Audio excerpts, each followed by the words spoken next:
Yeah, no problem.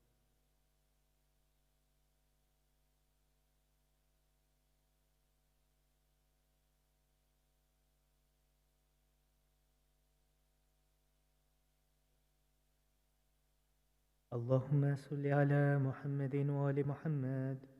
اللهم صل على محمد وآل محمد.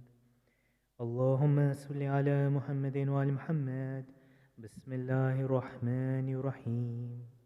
ياسين والقرآن الحكيم إنك لمن المرسلين على صراط مستقيم تنزيل العزيز الرحيم لتنذر قوما ما أنذر آباؤهم فهم غافلون لقد حق القول على أكثرهم فهم لا يؤمنون إنا جعلنا في أعناقهم أغلالا فهي إلى الأذقان فهم مقمحون وجعلنا من بين أيديهم سدا ومن خلفهم سدا فأغشيناهم فهم لا يبصرون وسواء عليهم أنذرتهم أم لم تنذرهم لا يؤمنون إنما تنذر من اتبع ذكر الرحمن بالغيب فبشره بمغفرة وأجر كريم إنا نحن نحيي الموتى ونكتب ما قدموا وآثارهم وكل شيء أحصيناه في إمام مبين واضرب لهم مثلا أصحاب القرية إذ جاءها المرسلون إذ أرسلنا إليهم اثنين فكذبوهما فأخذنا بثالث فقالوا إنا إليكم لمرسلون قالوا ما أنتم إلا بشر مثلنا وما أنزل الرحمن من شيء إن أنتم إلا تكذبون قالوا ربنا يعلم إنا إليكم لمرسلون وما علينا إلا البلاغ المبين قالوا إنا تطيرنا بكم لئن لم تنتهوا لنرجمنكم ولمسنكم منا عذاب عليم قالوا طائركم معكم أئن ذكرتم بل أنتم قوم مسرفون وجاء من أقصى المدينة رجل يسعى قال يا قوم اتبعوا المرسلين اتبعوا من لا يسألكم أجرا وهم مهتدون وما لي لا أعبد الذي فطرني وإليه ترجعون أأتخذ من دونه آلهة إن يردني الرحمن بضر لا تغني عني شفاعتهم شيئا ولا ينقذون إني إذا لفي ضلال مبين إني آمنت بربكم فاسمعون قيل ادخل الجنة قال يا ليت قوم يعلمون بما غفر لي ربي وجعلني من المكرمين وما أنزلنا على قومه من بعده من جند من السماء وما كنا منزلين إن كانت إلا صيحة واحدة فإذا هم خامدون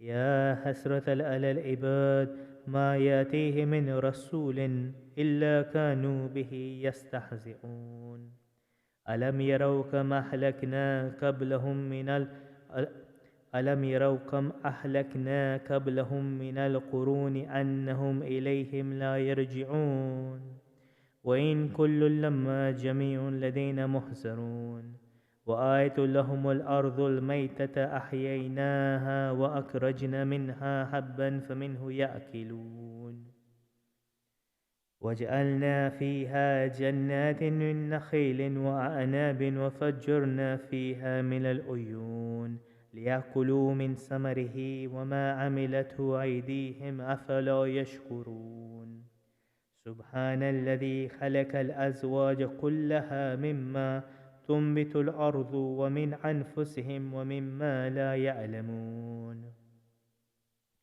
وآية لهم الليل نسلك من النهار فإذا هم مسلمون والشمس تجري لمستقر لها ذلك تقدير العزيز العليم والقمر قدرناه منازل حتى أعدك الأرجون القديم لا الشمس ينبغي لها أن تدرك القمر ولا الليل سابق النهار وكل في فلك يسبحون.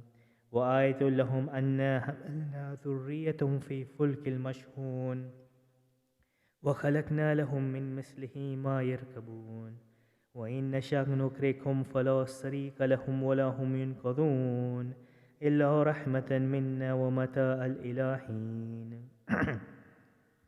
وإذا قيل لهم اتقوا ما بين أيديكم وما خلفكم لعلكم ترحمون وما تأتيهم من آية من آيات ربهم إلا كانوا عنها معرضين.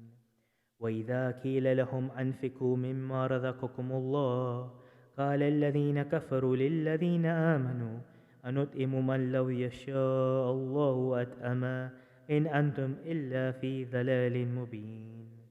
ويقولون متى هذا الوعد إن كنتم صادقين ما ينظرون إلا صيحة واحدة تأخذهم وهم يخصمون فلا يستطيعون توصية ولا إلى أهلهم يرجعون. ونفخ في السور فإذا هم من الأجداث إلى ربهم ينسلون قالوا يا ويلنا من بعثنا من مركدنا هذا ما وعد الرحمن وصدق المرسلون إن كانت إلا صيحة واحدة فإذا هم جميع لدينا محضرون فاليوم لا تظلم نفس شيئا ولا تجزون إلا ما كنتم تعملون إن أصحاب الجنة اليوم في شغل فاكهون هم وأزواجهم في ظلال على الأرائك متكئون لهم فيها فاكهة ولهم ما يدعون سلام قولا من رب رحيم. وامتازوا اليوم أيها المجرمون ألم أهد إليكم يا بني آدم أن لا تعبدوا الشيطان إنه لكم عدو مبين وأن اعبدوني هذا صراط مستقيم. ولقد ضل منكم جبلا كثيرا أفلم تكونوا تعقلون هذه جهنم التي كنتم توعدون اصلوها اليوم بما كنتم تكفرون اليوم نختم على أفواههم وتكلمنا أيديهم وتشهد أرجلهم بما كانوا يكسبون ولو نشاء لتمسنا على أعينهم فاستبقوا الصراط فأنى يبصرون ولو نشاء لمسكناهم على مكانتهم فما استطاعوا مضيا ولا يرجعون ومن نعمره نقص في الخلق أفلا يعقلون وما علمناه الشعر وما ينبغي له إن هو إلا ذكر وقرآن مبين لينذر من كان حيا ويحق القول على الكافرين. أولم يروا أنا خلقنا لهم مما عملت أيدينا أنعاما فهم لها مالكون وذللناها لهم فمنها ركوبهم ومنها يأكلون ولهم فيها منافع مشارب أفلا يشكرون واتخذوا من دون الله آلهة لعلهم ينصرون لا يستطيعون نصرهم وهم لهم جند محضرون فلا يحزنك قولهم إنا نعلم ما يسرون وما يعلنون أولم ير الإنسان أنا خلقناه من نطفة فإذا هو خصيم مبين وضرب لنا مثلا نسي خلقا قال من يحيي العظام وهي رميم قل يحيي الذي أنشأها أول مرة وهو بكل خلق عليم الذي جعل لكم من الشجر الأخضر نارا فإذا أنتم منه توقدون أوليس الذي خلق السماوات والأرض بقادر على أن يخلق مثلهم بلى وهو الخلاق العليم إنما أمره إذا أراد شيئا أن يقول له كن فيكون فسبحان الذي بيده ملكوت كل شيء وإليه ترجعون صدق الله العلي العظيم. اللهم صل على محمد وآل محمد. سورة المباركة الفاتحة.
اللهم صل على محمد وآل محمد.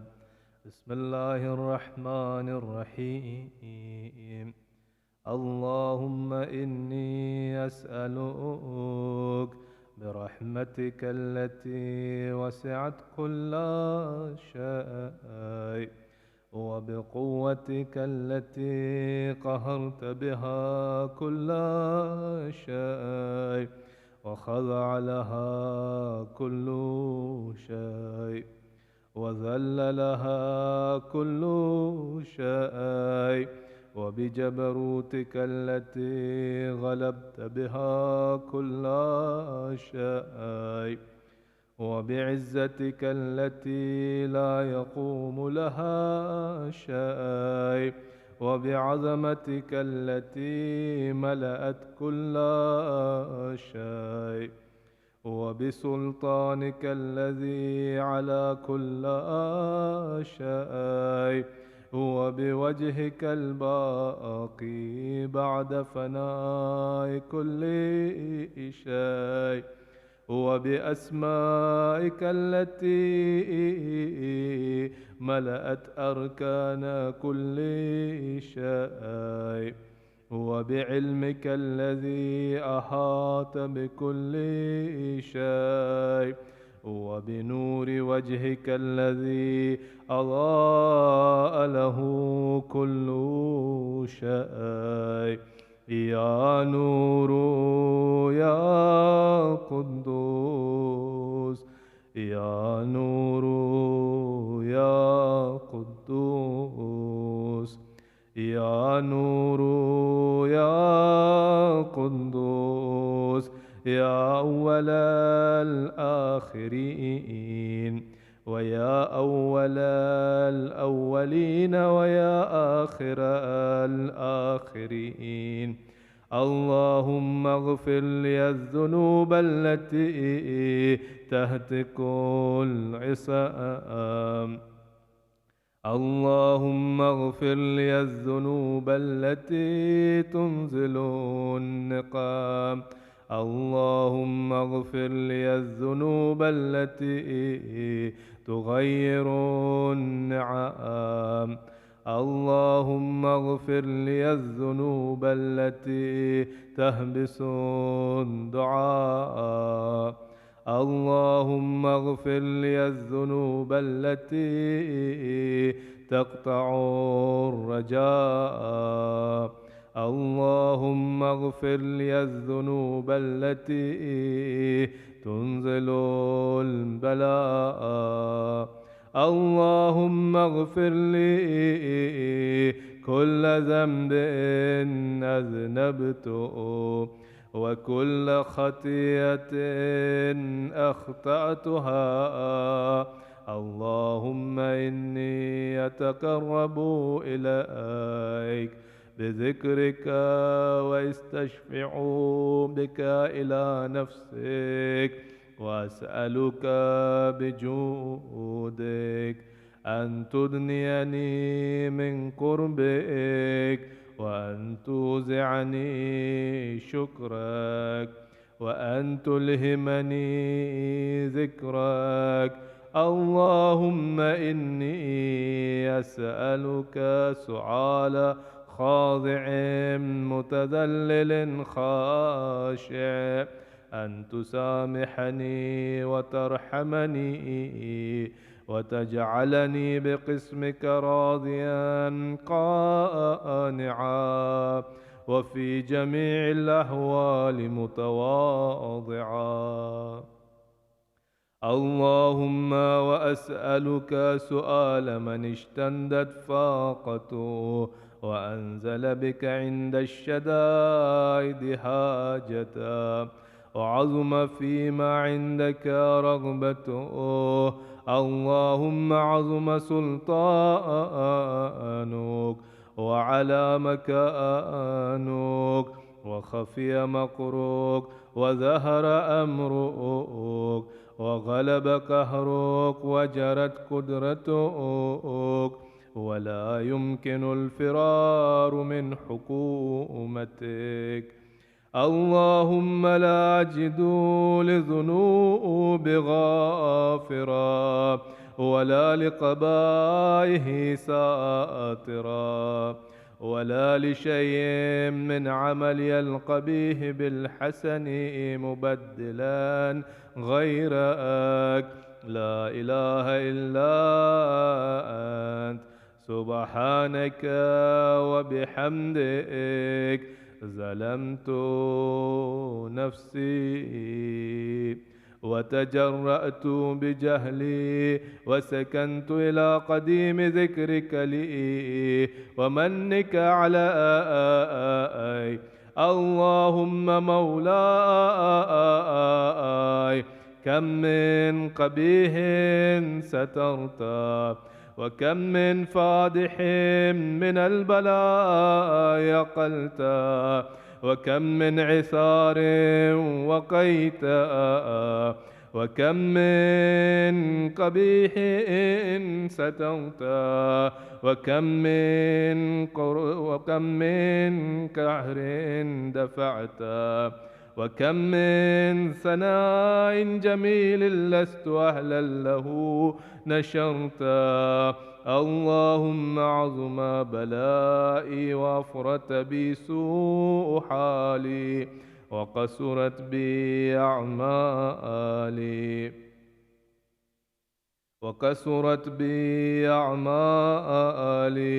وقعدت بي أغلالي وحبسني عن نفعي بعد عملي وخدعتني الدنيا بغرورها ونفسي بجنايتها ومطالي. يا سيدي وأسألك بعزتك ألا يحجب عنك دعائي سوء عملي وفعالي ولا تفضحني بخفي ما اطلعت عليه من سري ولا تعاجلني بالعقوبة على ما عملته في خلواتي من سوء فعلي وإساءتي ودوام تفريطي وجهالتي وكثرة شهواتي وغفلتي. وكن اللهم بعزتك لي في كل الأحوال رؤوفا وعلي في جميع الأمور عطوفا. إلهي ومولاي وربي من لي غيرك أسأله كشف ضري والنذر في أمري. إلهي ومولاي أجريت علي حكما اتبعت فيه هوى نفسي ولم أحترس فيه من تزيين عدوي فغرني بما أهوى وأسعده على ذلك القضاء فتجاوزت بما جرى علي من ذلك بعض حدودك وخالفت بعض أوامرك. فلك الحمد علي في جميع ذلك ولا حجة لي فيما جرى علي فيه قضاءك وألزمني حكمك وبلاءك. وقد أتيتك يا إلهي بعد تقصيري وإسرافي على نفسي معتذرا نادما منكسرا مستقيلا مستغفرا منيبا مقرا مذعنا معترفا لا أجد مفرا مما كان مني ولا مفزعا نتوجه إليه في أمري غير قبولك عذري وإدخالك إياي في سعة من رحمتك. اللهم فاقبل عذري وارحم شدة ضري وفكني من شندي وثاقي. يا رب ارحم ضعف بدني ورقة جلدي ودقة عظمي يا من بدا خلقي وذكري وتربيتي وبري وتغذيتي. حبني لامتداء كرمك وسالف برك بي يا إلهي وسيدي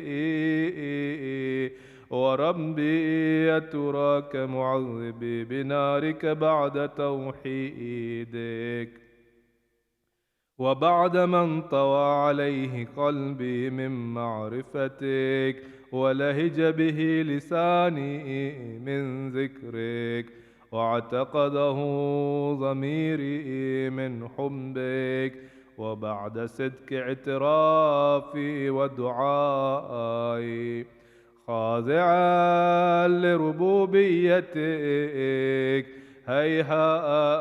هيهات أنت أكرم من أن تضيع من ربيت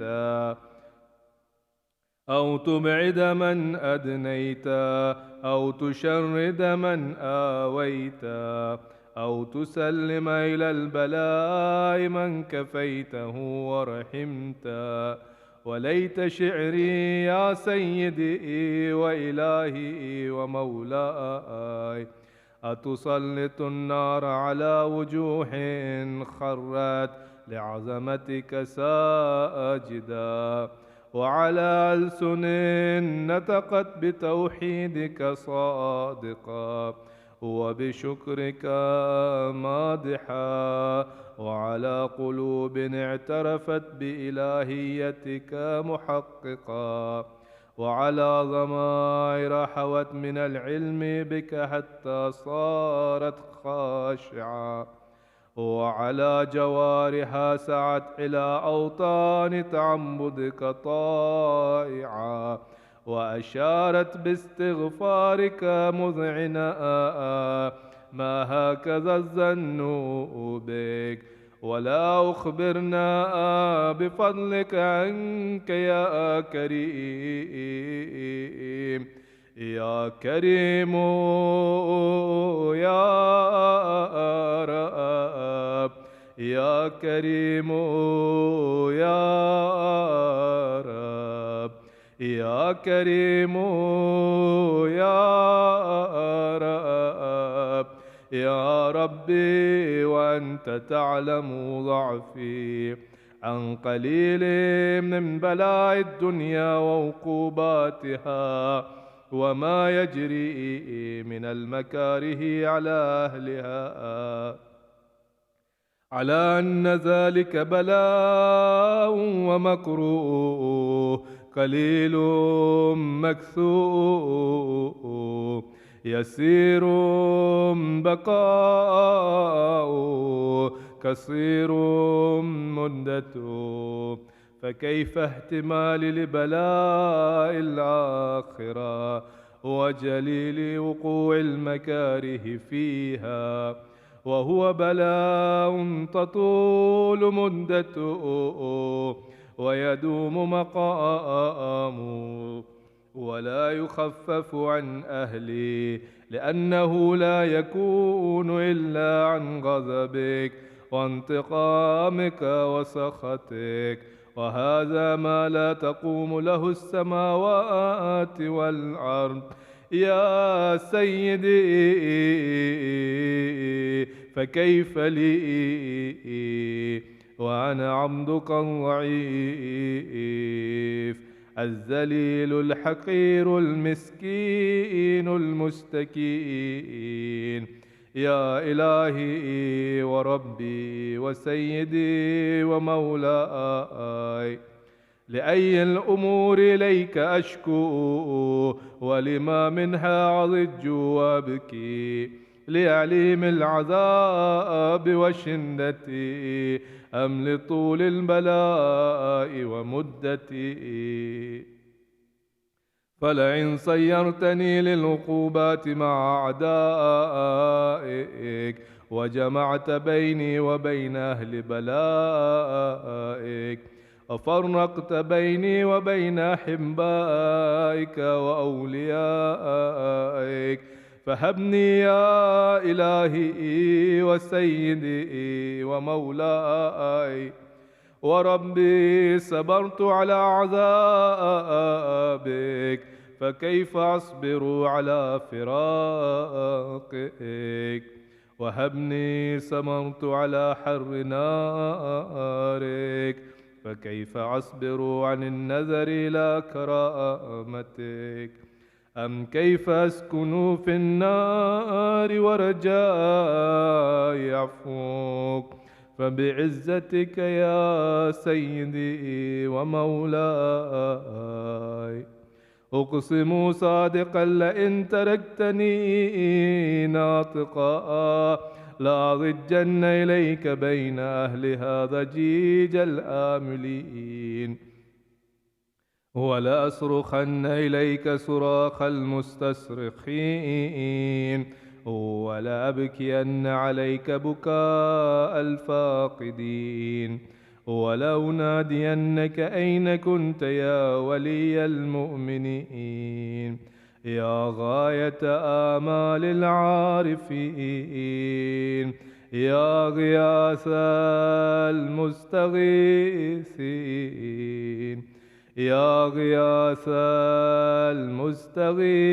المستغيثين، يا حبيب قلوب الصادقين، ويا إله العالمين. أفتراك سبحانك يا إلهي وبحمدك تسمع فيها صوت عبد مسلم سجن فيها بمخالفتي، وذاق طعم عذابها بمعصيتي، وهبس بين أطباقها بجرمه وجريرتي، وهو يضج إليك ضجيج مؤمل لرحمتك، ويناديك بلسان أهل توحيدك، ويتوسل إليك بربوبيتك يا مولاي. فكيف يبقى في العذاب وهو يرجو ما سلف من حلمك ورعفتك ورحمتك؟ أم كيف تؤلمه النار وهو يأمل فضلك ورحمتك؟ أم كيف يهرقه لهيبها وأنت تسمع صوته وترى مكانه؟ أم كيف يشتمل عليه زفيرها وأنت تعلم ضعفها؟ أم كيف يتقلقل بين أطباقها وأنت تعلم صدقها؟ أم كيف تزجره زبانيتها وهو يناديك يا ربا؟ أم كيف يرجو فضلك في عتقه منها فتتركه فيها؟ هيهات، ما ذلك الظن بك ولا المعروف من فضلك، ولا مشبه لما عملت به الموحدين من برك وإحسانك. فباليقين يقطع لولا ما حكمت به من تعذيب جاحديك وقضيت به من إخلاد معانديك، لجعلت النار كلها بردا وسلاما، وما كانت لأحد فيها مقرا ولا مقاما، لكنك تقدست أسماؤك أقسمت أن تملأها من الكافرين من الجنة والناس أجمعين، وأن تخلد فيها المعاندين، وأنت جل ثناؤك قلت مبتدئا وتطولت بالإنعام متكرما. أفمن كان مؤمنا كمن كان فاسقا لا يستوون. إلهي وسيدي، فأسألك بالقدرة التي قدرتها وبالقضية التي حتمتها وحكمتها وغلبت من عليه أجريتها، أن تهب لي في هذه الليلة وفي هذه الساعة كل جرم أجرمته وكل ذنب أذنبته وكل قبيح أسررته وكل جهل عملته كتمته أو أعلنت أخفيت أو أظهرت، وكل سيئة أمرت بإثباتها الكرام الكاتبين الذين وكلتهم بحفظ ما يكون مني، وجعلتهم شهودا علي مع جوارحي، وكنت أنت الرقيب علي من ورائهم والشاهد لما خفي عنهم، وبرحمتك أخفيت وبفضلك سترت، وأن توفر حظي من كل خير أنزلت أو إحسان فضلت أو بر نشرت أو رزق بسطت أو ذنب تغفر أو خطأ تستر. يا ربي يا ربي يا رب يا إلهي وسيدي ومولاي ومالك رقي، يا من بيده ناصيتي، يا عليما بذري ومسكنتي، يا خبيرا بفقري وفاقتي، يا ربي يا ربي يا رب، أسألك بحقك وقدسك وأعظم صفاتك وأسمائك أن تجعل أوقاتي من الليل والنهار بذكرك معمورا وبخدمتك موصولا وأعمالي عندك مقبولا، حتى تكون أعمالي وأورادي كلها وردا واحدا، وحالي في خدمتك سرمدا. يا سيدي يا من عليه معولي، يا من إليه شكوت أهوالي، يا ربي يا ربي يا رب، قو على خدمتك جوارحي واشدد على العزيمة جوانحي، وحملي الجند في خشيتك والدوام في الاتصال بخدمتك، حتى أسرح إليك في ميادين السابقين وأسرع إليك في البارزين، وأشتاق إلى قربك في المشتاقين، وأدنو منك ذنو المخلصين، وأخافك مخافة الموقنين، واجتمع في جوارك مع المؤمنين.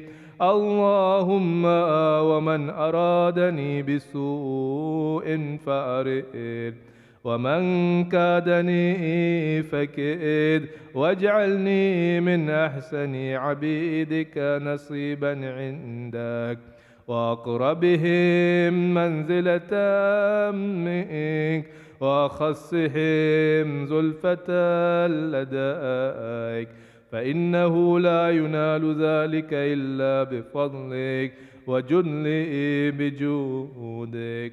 واعطف علي بمجدك، واحفظني برحمتك، واجعل لساني بذكرك لهجا، وقلبي لحبك متيما،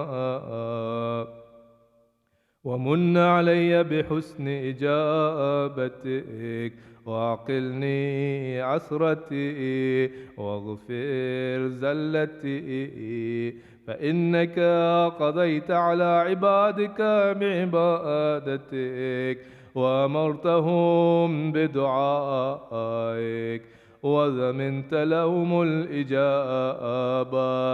فإليك يا ربي نسمت وجهي، وإليك يا ربي مددت يدي، فبعزتك استجب لي دعائي،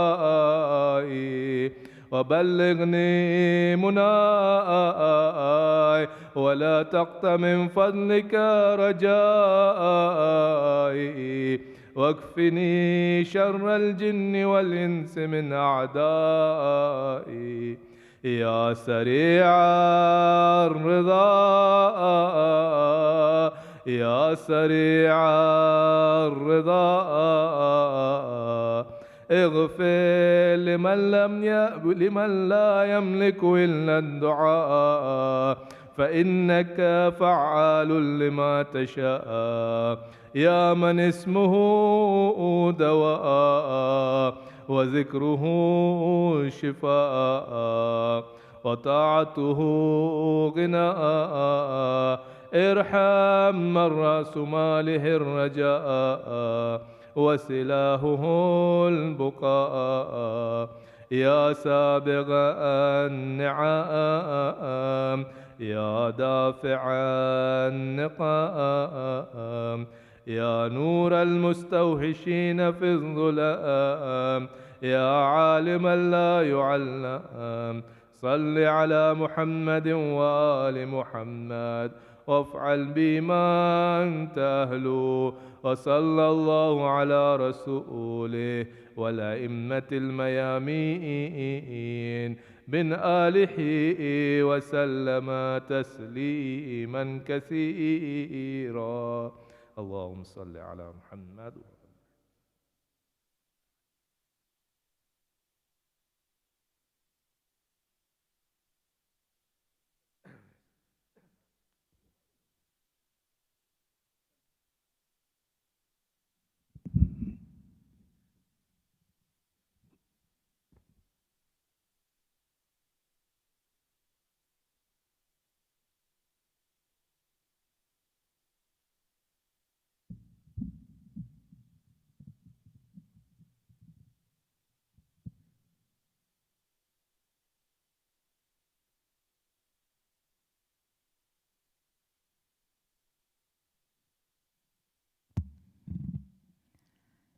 और मोहम्मद वाले मोहम्मद सलवात अल्लाहुम्मा सल्ली अला मुहम्मद व आले मुहम्मद.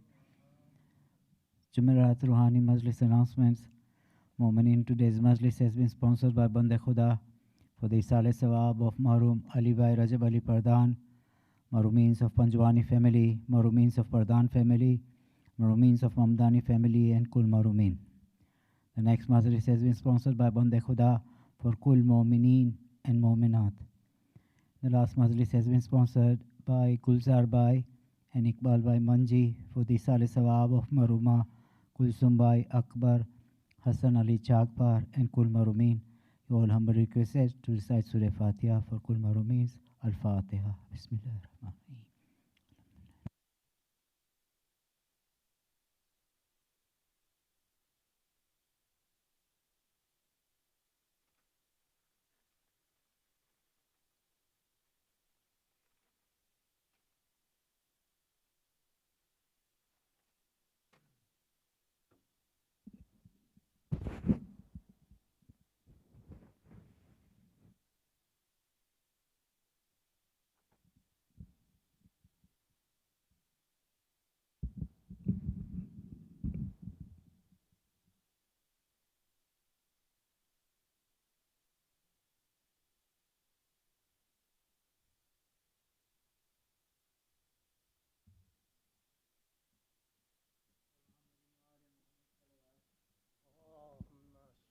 على محمد وآل محمد.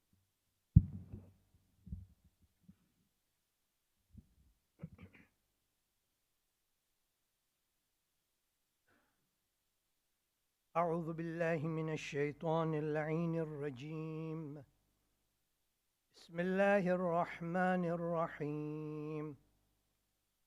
الحمد لله وكفى وسلام على عباده الذين اصطفى محمد وأهل بيته الطيبين الطاهرين المعصومين الذين أذهب الله عنهم الرجس وطهرهم تطهيرا. اللهم صل على محمد وآل محمد. واللعنة الدائمة الباقية على أعدائهم أجمعين. أما بعد. My dear elders, brothers and sisters, Assalamu alaikum jami'an wa rahmatullahi wa barakatuh. First and foremost, let us remember all our marhumin, and on this very auspicious night of Jume Raat, send them a gift of Surah Fatiha. Bismillahir Rahmanir Rahim.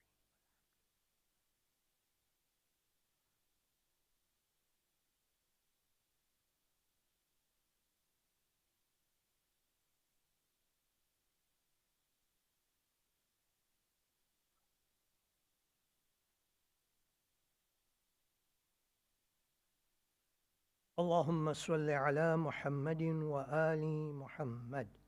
My dear elders, brothers and sisters, at the beginning of the month of Rabi'ul Awwal, in one majlis, which was Jumerat majlis, I mentioned the historical events that took place during the month of Rabi'ul Awwal.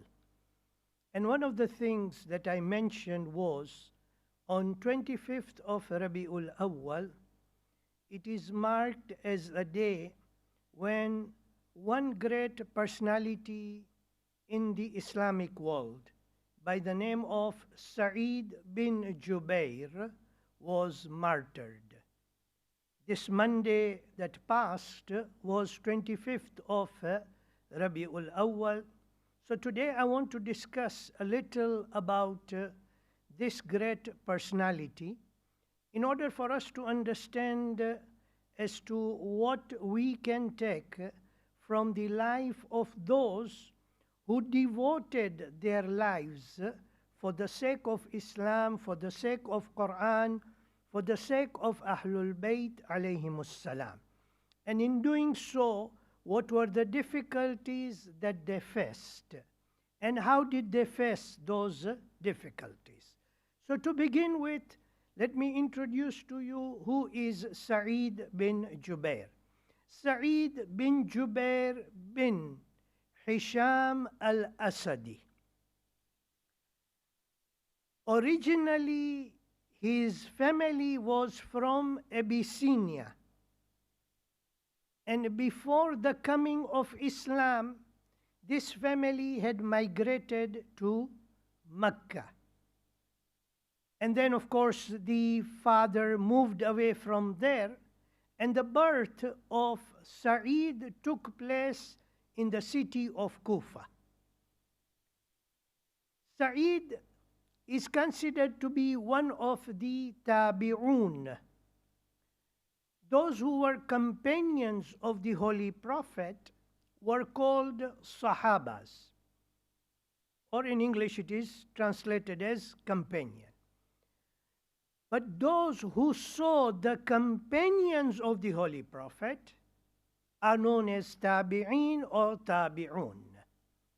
So he was amongst one of the Tabi'un. One of his merit is that he was a companion of our fourth Imam, Imam Ali Zainul Abidin, salawatullah wa salamuhu alayh. Allahumma salli ala Muhammadin wa ali Muhammad. Now, Sa'id bin Jubair had several qualities. The historians, the biographers have mentioned in his life some of the things, but I will mention over three things, and which are all related to uplifting our spirituality, because this is something which that is our spirit and our level of spirituality. We should always endeavor that it should go to a higher level, and in order to do so, we have been recommended to do some acts, and these are acts that we normally do them, and to raise up that level of sincerity, raise up that level of spirituality, one of the important conditions is that of sincerity in performing those acts. So the first quality that we can talk about Sa'id bin Jubair is that of his worship. And worship, as we know, is a very wide area, where Allah Azza wa Jal says in the Holy Quran, وَمَا خَلَقْتُ الْجِنَّ وَالْإِنسِ إِلَّا لِيَعْبُدُونَ, and I have not created the jinn and the human beings except that they would worship me. So, for example, if a person who goes out in order to earn lawful living, that act of his of earning lawful living is called ibadah. In real sense, he is worshipping Allah. In one tradition, we find our sixth Imam telling us and guiding us that a person who performs wudu and goes to sleep, that sleep at night is counted as ibadah, is counted as worship. So worship is a very wide area. And we find that in worship, the most important point is that a person considers that every act that he has to do, it has to be in obedience to Allah Azza wa Jal. Look at Surah Yasin. We read, Alam ahad ilaykum ya bani Adama an la ta'budu shaitan. Have we not taken a vow, ahad, from you, O Bani Adam, O children of Adam, that you will not worship shaitan? None of us, when we stand of a prayer, stands to say that I am praying qurbatan ila shaitan, or any act that we do, we say it is qurbat ila shaitan or going near to shaitan. No. But disobeying the command of Allah Azza wa Jal, going against the orders of Allah Azza wa Jal, is obedience to shaitan. So, worship, one of the most important act of worship upon which the emphasis has been laid is that of salat, the prayers. Now there are the wajib, the compulsory prayers, and then there are the optional prayers.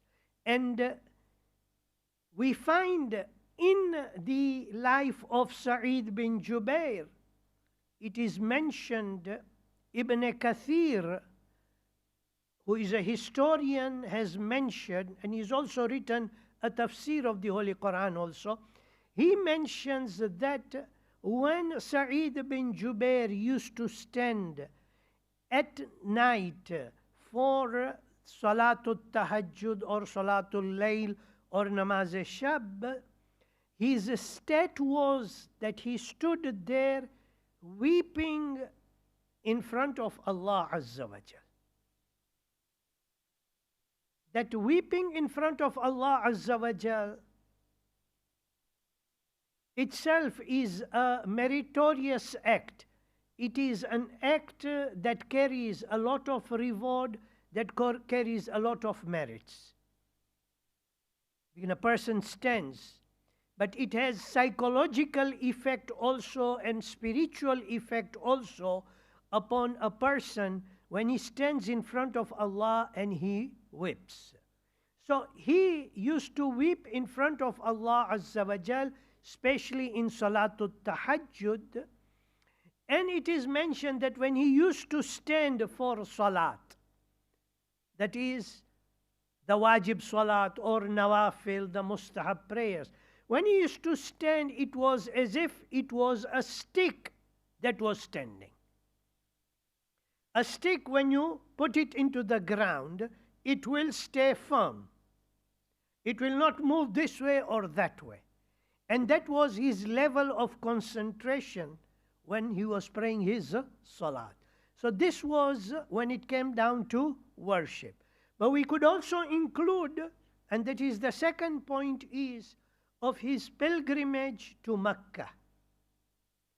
Pilgrimage to Mecca, Sa'id bin Jubair was not only a person who was involved and passed his time in remembrance of Allah or in devotion to Allah Azza wa Jal and not doing anything else. No. In reality, Sa'id bin Jubair was a mujahid, a person who stood and fought against injustice. And remember that he is living during the time when Abdul Malik bin Marwan was one of the Khalifa of Banu Umayyah.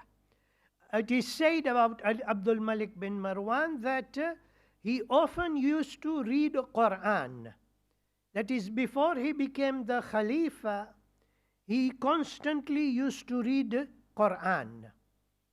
And it was when he was reading the Holy Quran when he was informed that you are now the Khalifa of the Muslims.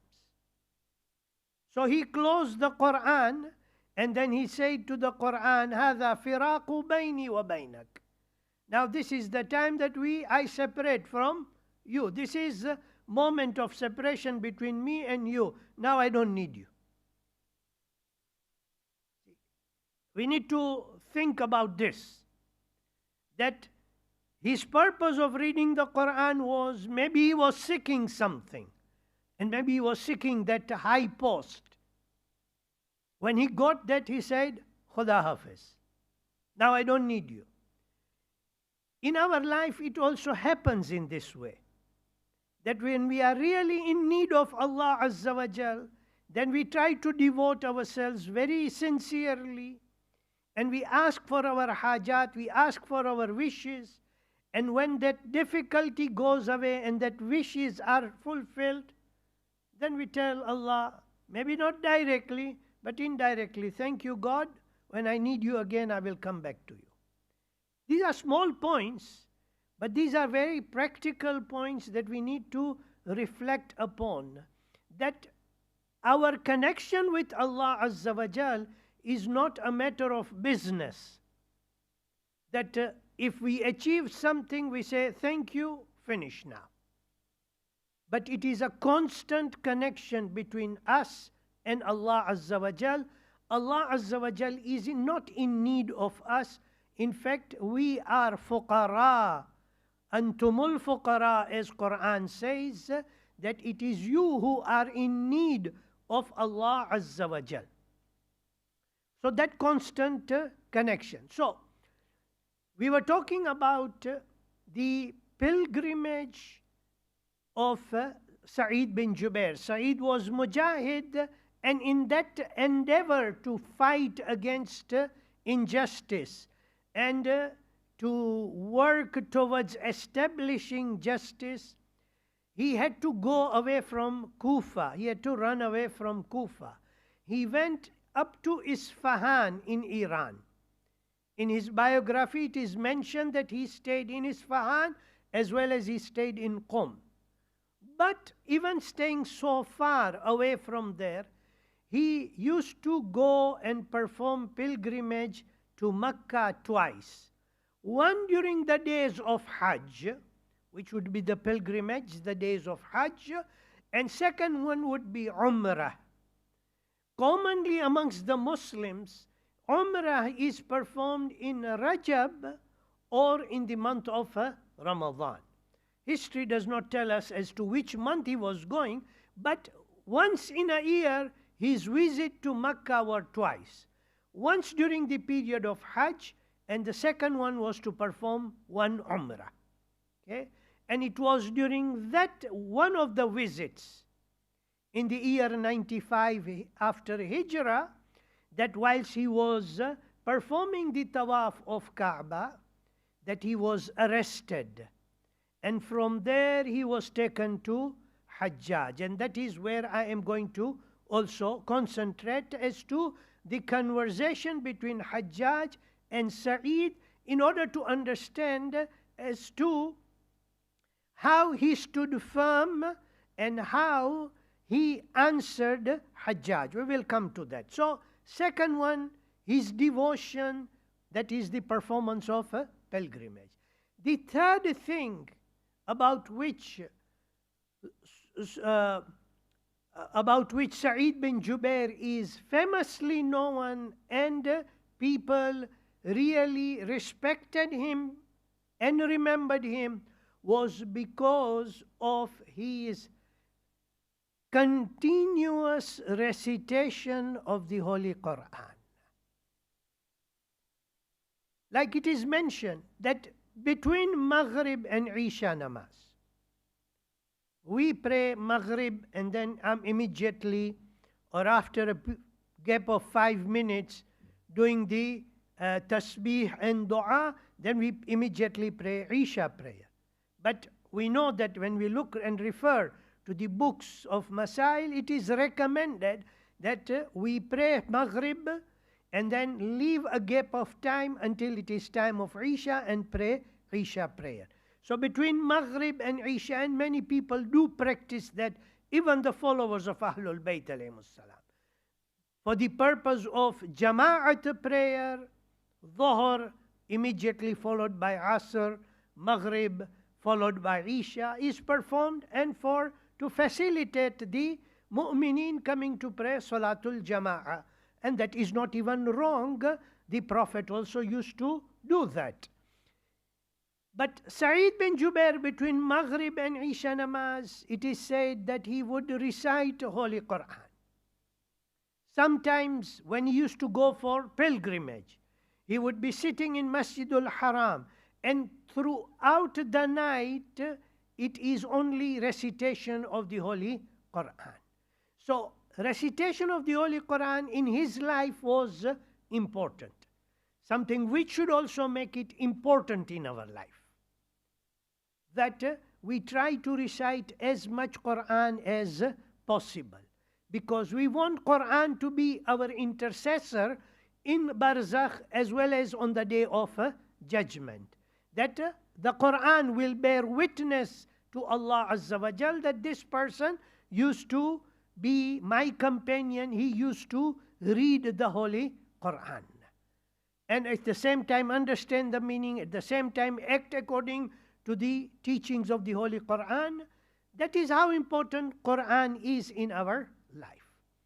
But Sa'id bin Jubair, he is known, the reason why he is become so famous and is known amongst the fuqaha of Medina is because of his knowledge that he acquired from Ibn Abbas. Abdullah ibn Abbas. Abbas was uncle of the Holy Prophet. Abbas' son Abdullah is also a famous scholar accepted by all Muslims across the board. All of them except Abdullah bin Abbas. So in history is known as Ibn Abbas, and Ibn Abbas taught Sa'id bin Jubair tafsir of the Holy Quran as well as Islamic sciences. When people of Kufa used to meet Ibn Abbas and ask him questions, Ibn Abbas used to tell them, why do you question me? Why do you ask me questions when Sa'id is amongst you? That's how much respect and the importance that Ibn Abbas had for Sa'id bin Jubair, that he was a learned person. Now, Sa'id bin Jubair, he fought against Banu Umayyah. Wherever there was a rebellion against Banu Umayyah, he would participate. And he was known to be one who was follower of Ahlul Bayt alayhimus salam. So Hajjaj was always looking for Sa'id bin Jubair. And as I mentioned earlier, whilst performing the tawaf of Kaaba, he was arrested and he was taken to Al-Hajjaj. And this is a part of conversation that I want to mention between Hajjaj and Sa'id bin Jubair. When he comes in front of Hajjaj, arrested person who is brought, and you know as to when a person is arrested, he is being humiliated. And when he was brought in front of Hajjaj, Hajjaj asked him, Ma ismuka, what is your name? And Sa'id bin Jubair said, Sa'id bin Jubair. Hajjaj said, your name is not Sa'id bin Jubair, bal ismuka Shaqi bin Qusayr. Why did he say that? Sa'id in English means happy. One who is happy, who is satisfied, you know, feeling happy, is called Sa'id. Right? That's why when on the day of Eid or on a joyous occasion, when we meet each other, we always say, As'adallahu ayyamakum. May Allah Azza wa Jal make your day to be, or your days to be happy. So, he said, Sa'id bin Jubair. Jubair is a person who mends bones. You know when the bones are broken, how they are mended. In Arabic, the person who does that is called Jubair. And this person, that is Hajjaj, tells him, your name is Shaqi bin Qusayr. So Shaqi means a wretched person, an unhappy person. And Qusayr means one who breaks the bone. When he said that, Sa'id told him, and this is, you understand, the courage and the bravery of Sa'id. Hajjaj, a person who would kill anyone without even thinking. He would not even think twice, and he would order. And he killed tens of thousands of Muslims. Many of them amongst were the followers of Ahlul Bayt alayhimus salam. But Sa'id bin Jubair tells him, Ummi kanat a'lamu bi ismi minka. My mother knew better than you about my name. Okay? So Hajjaj tells him, Wallah, la'aqtulannak, I am going to kill you. And Sa'id said, Inni idha la sa'idun kama sammaytani ummi. If you are going to kill me, then I will become happy as my mother has mentioned me. So coming down, when this is talking about the name, right? Then there is a time when Hajjaj asks him, what is your belief about the Prophet sallallahu alayhi wa alihi wa sallam? Allahumma salli ala Muhammadin wa ali Muhammad. Many of the sentences are very self-explanatory, so I am not going to elaborate much. Sa'id answered, he was messenger of mercy and a prophet, a Nabi of Allah Azza wa Jal, sent with the best guidance for the whole creation. And this is the belief of all the Muslims. So the next question now Hajjaj asks him is, what do you say about the Khulafa? And the Khulafa over here is Khulafa ur-Rashidin. That is the first, second, third and the fourth Khalifa as believed by the Muslims. What is your opinion about them? What do you say about them? And this is what Sa'id said. I am not a guardian over them. Everybody is responsible for their own actions. Anything wrong, he said?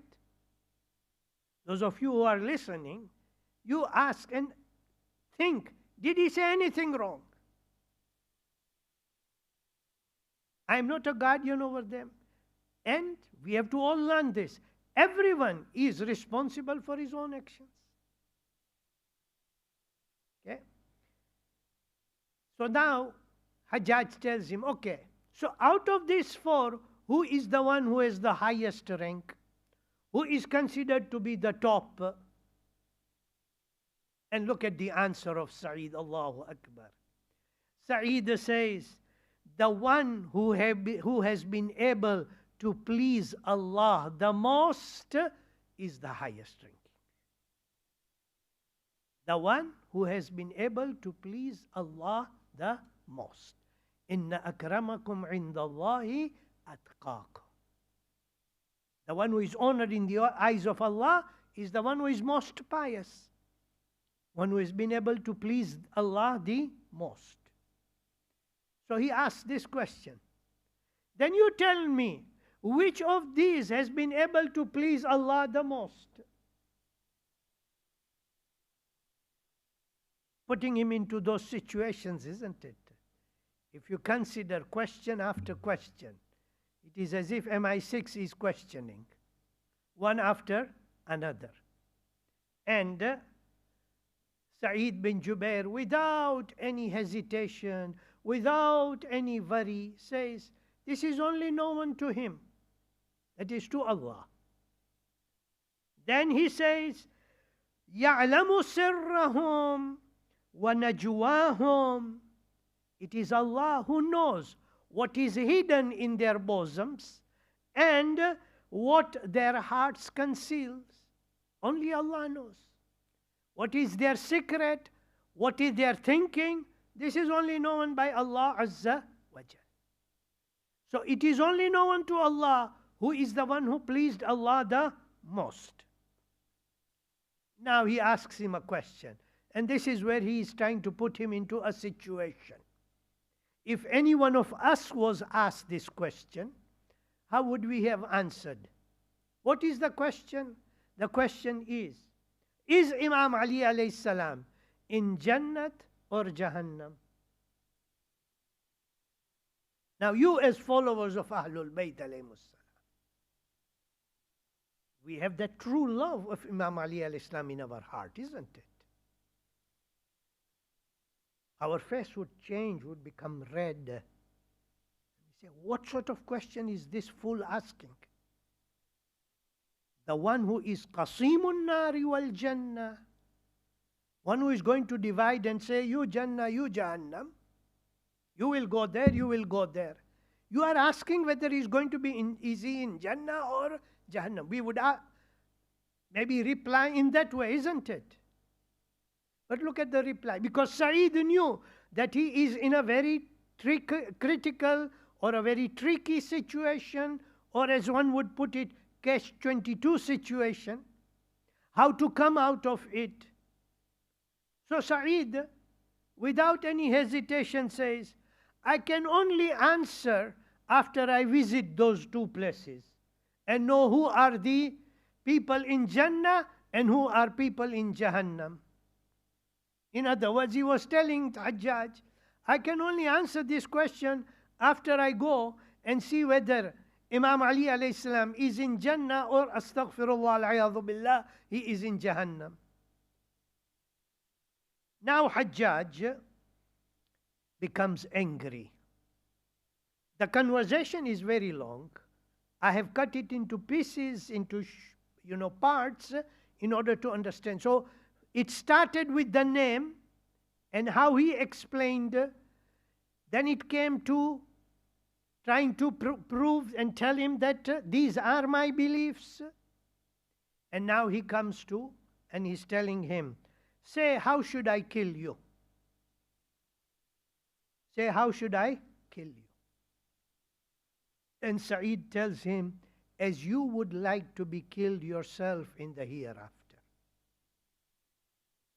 As you would like to be killed yourself in the hereafter. He says, should I forgive you? And Sa'id says, the real forgiveness is Allah's. Allah's forgiveness is real. Right? As far as your forgiveness is concerned, it cannot be trusted. It cannot be trusted. Or in other, you told him, is of no value. So, Hajjaj now tells his guards, kill him. Uqtuluhu, kill him. It is said that when he was being taken, Sa'id, he laughed out loudly. Hajjaj was told that he laughed. Bring him. He was brought back. Now he asked him, Ma a'jabuk, ma adhakuka. What is it that made you laugh? Here I've given you order to be killed and you are laughing. And his reply was, Ajibtu min jur'atika ala Allah wa hilmullahi anka. I was amazed by your such an easy way and readiness to give an order to kill an innocent person. Okay? And at the same time, how Allah Azza wa Jal is kind and patient with you. Now Hajjaj was getting more angry. Uqtuluhu, kill him. So he was mad.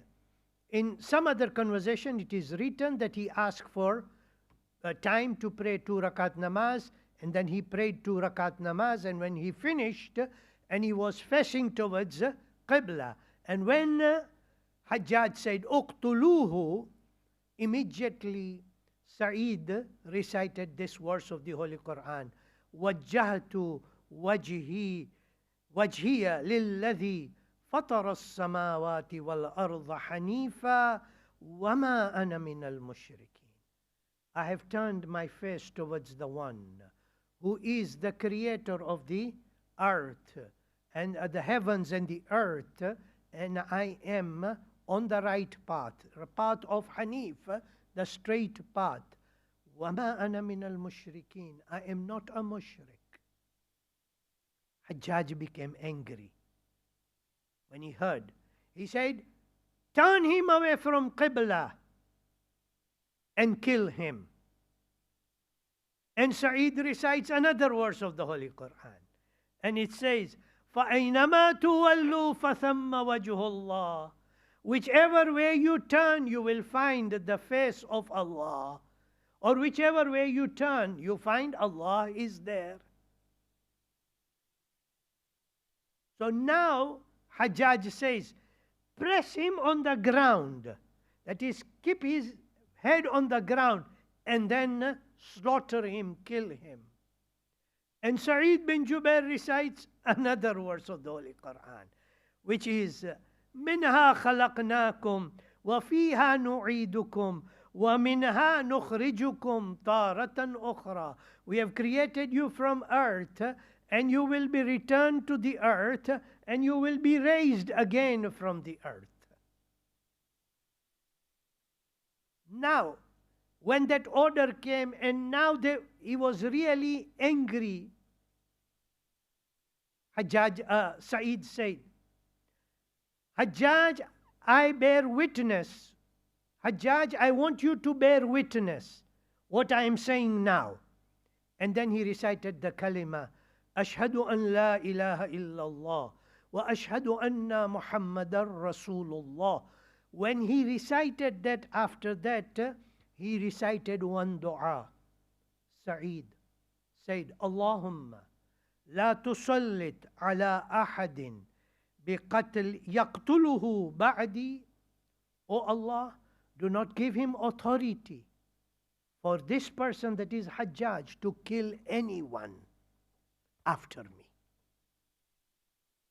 To kill anyone after me. In other words, he is praying for his days to be numbered now. Okay? And it is mentioned in the books of history. Two things. Number one, some of the historians have mentioned that after killing of Sa'id bin Jubair, Hajjaj did not stay even for 15 days in this world. Some have given up to 40 days, but there is also mention of 15 days. But how so long he lived after killing of Sa'id bin Jubair, the second thing is that whenever he used to go to sleep, he would see a nightmare. And he would wake up from that nightmare every night. And he said, Mali wali Sa'id bin Jubair, kullama aradtu an-nawm akhadha bi rijli. What is that between me and Sa'id bin Jubair? In other words, he was saying, what wrong did Sa'id bin Jubair did of me? He said, every time I go to sleep, Sa'id bin Jubair pulls my legs. In other words, he was getting those nightmares that he was not even able to sleep. This is one lesson that we learn. There are many lessons and you can reflect yourself upon all these lessons, but one lesson that we learn from here is that one should always avoid committing a crime, whether it is a big crime or whether it is a small crime. And especially, astaghfirullah al-a'yadhu billah, Allah may protect us from doing wrong to someone else, hurting someone else, making life miserable for someone else, especially reaching to that level where a person would even kill another person.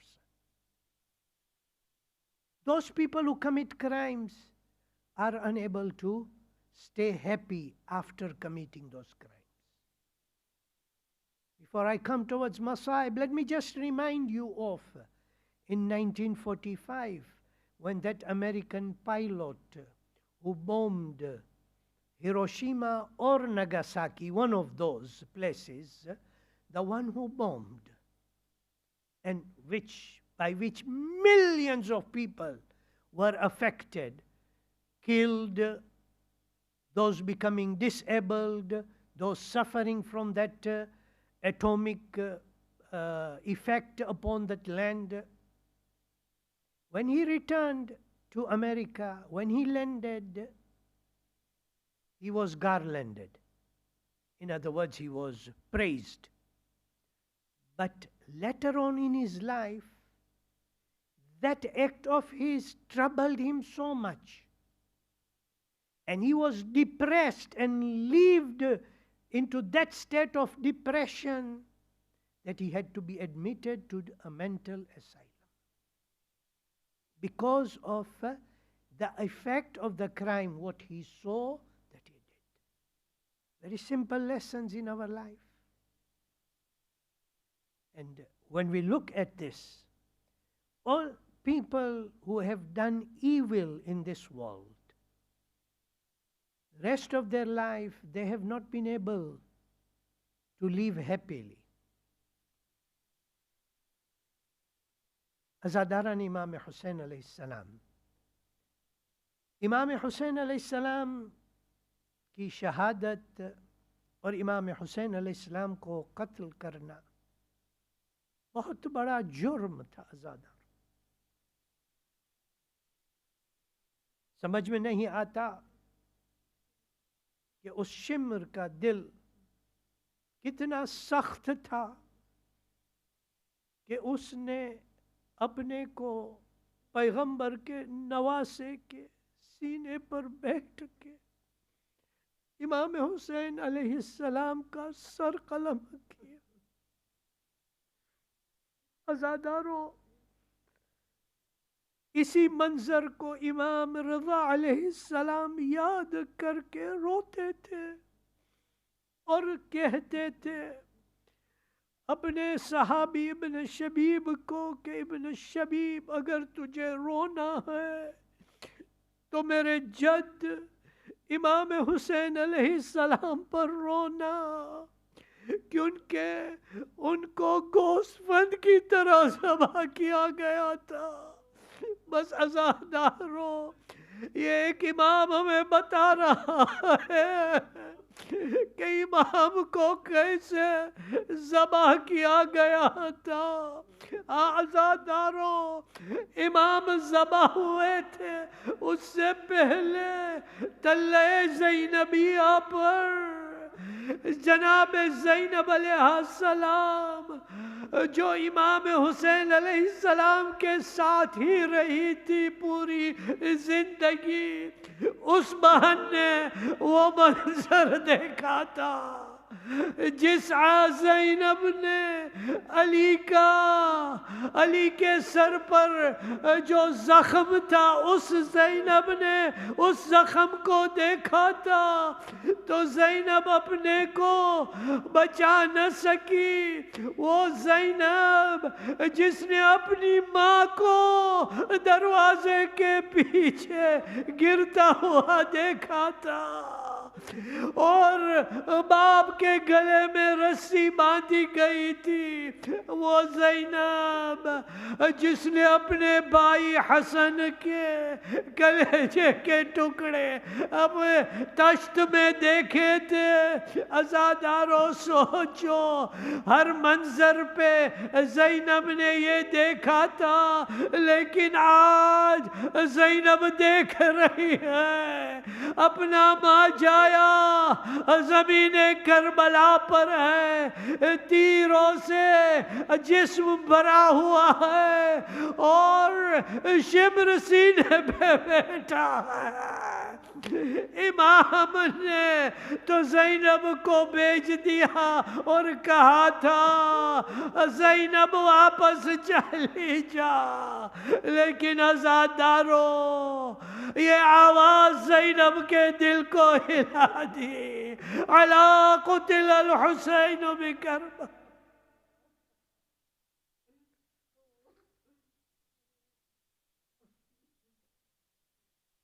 वसयअलमु अल्लज़ीना ज़लमू अय्य मुनक़लबिन यनक़लिबून। इन्ना लिल्लाहि व इन्ना इलैहि राजिऊन। अल्लाहुम्मा बिहक़्क़ि मुहम्मदिन व अंतल महमूद व बिहक़्क़ि अलीय्यिन व अंतल अअला व बिहक़्क़ि फ़ातिमा व अंत फ़ातिरिस समावाति वल अर्ज़ीन व बिहक़्क़िल हसन व अंतल मुहसिन व बिहक़्क़िल हुसैन व अंत क़दीमुल इहसान व बिहक़्क़ि तिस्अतिल मासूमीन मिन ज़ुर्रिय्यतिल हुसैन अलैहिमुस्सलाम। बार इलाह, हमारी इस क़लील अज़ादारी को तेरी बारगाह में कबूल फरमा। बार इलाह, जिन मरहूमीन के रूह के सवाब के लिए ये मजलिस मुनअक़िद की गई है, उन मरहूमीन को और कुल मरहूमीन को इस मजलिस का सवाब अता फरमा। हमारे मरहूमीन को बख्श दे, तेरी रहमत उन पर नाजिल फरमा। बार इलाहा, जो मुमिनीन और मुमिनात बीमार है उनको शिफाए आजिल और सेहत कामिल अता फरमा। जो तकलीफ़ों और मुश्किलों में हैं उनकी तकलीफ़ों और मुश्किलों को दूर फरमा। बार इलाहा, उलमाए दीन का साया हमारे सर पर बाकी रखना।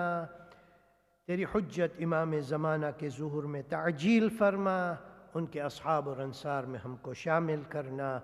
सल्लल्लाहु अला मुहम्मदिन व आलिहि त्ताहिरीन इला अरवाहि अमवातिल मुमिनीन वल मुमिनात रहिमल्लाह मन क़रअ सूरतल मुबारकतल फ़ातिहा। बिस्मिल्लाह।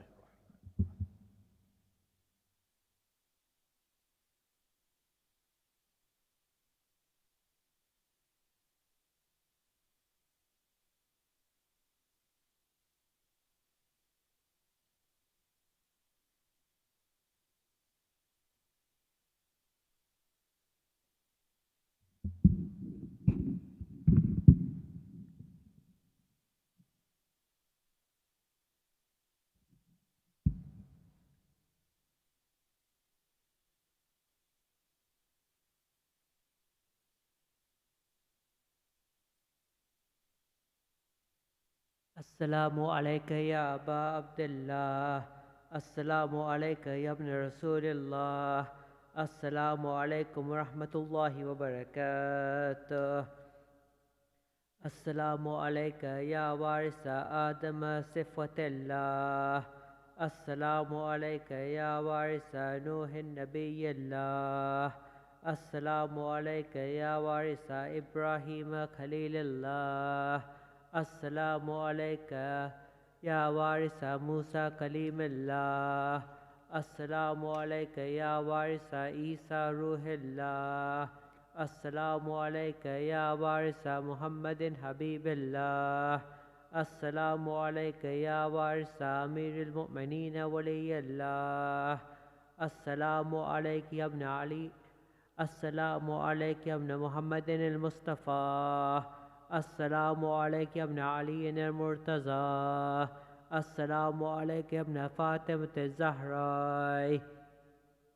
السلام عليك يا ابن خديجة الكبرى. السلام عليك يا صار الله وابن صاره والورث الموتور. أشهد أنك قد أقمت الصلاة وآتيت الزكاة وأمرت بالمعروف ونهيت عن المنكر وأطعت الله ورسوله حتى أتاك اليقين. فلعن الله أمة قتلتك ولعن الله أمة ظلمتك ولعن الله أمة سمعت بذلك فرزيت به.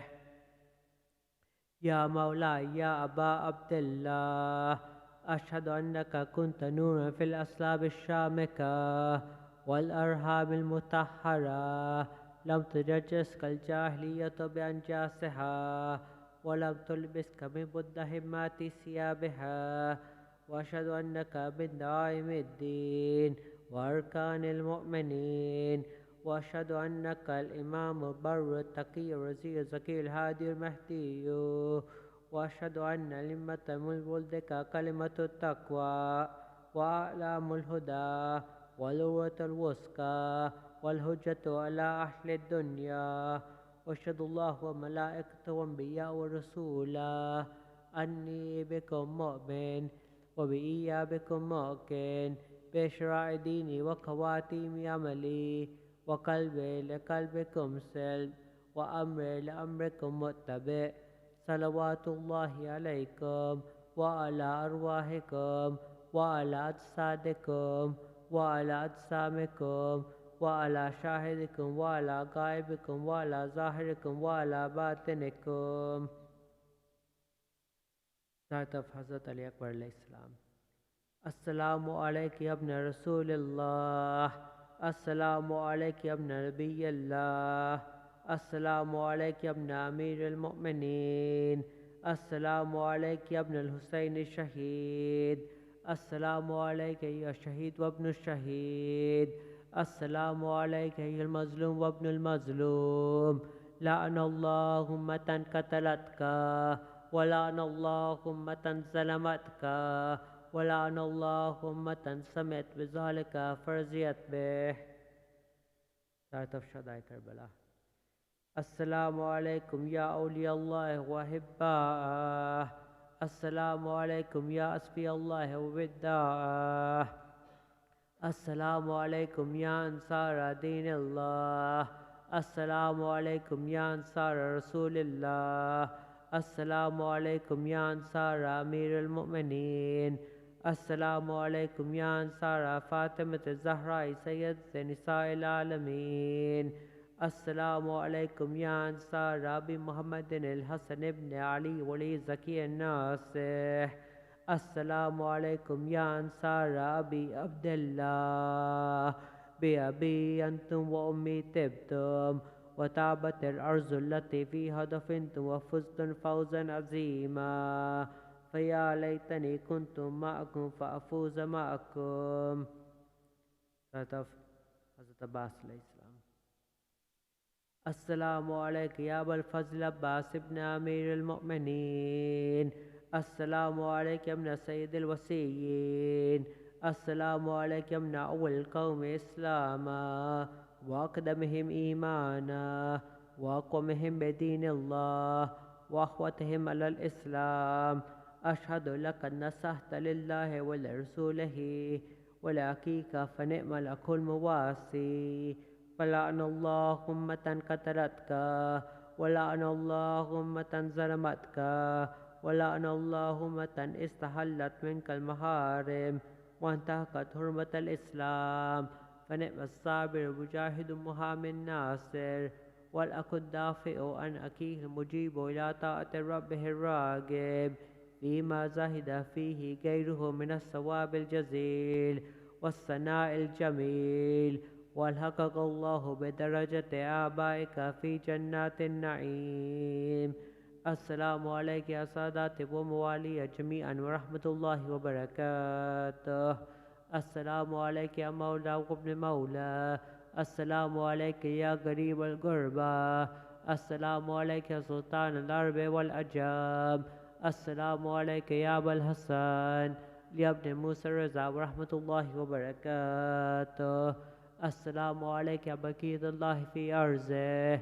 السلام عليك يا مولانا يا صاحب العصر والزمان. الأمان الأمان الأمان من فتنة الزمان. السلام عليك يا خليفة الرحمن. السلام عليك يا شريك القرآن. السلام عليك يا إمام الإنس والجان. السلام عليك يا إمام زماننا هذا. أجل الله تعالى فرجك وسهل الله مخرجك وظهورك وجعل من نصارك ورحمة الله وبركاته. صل على محمد وآل محمد. بسم الله الرحمن الرحيم. اللهم كن لوليك الحجة ابن الحسن صلواتك عليه وعلى آبائه في هذه الساعة وفي كل ساعة وليا وحافظا وقائدا وناصرا ودليلا وعينا حتى تسكنه أرزك طوعا وتمتع فيها طويلا برحمتك يا أرحم الراحمين. اللهم صل على محمد وآل محمد. سورة الفاتحة.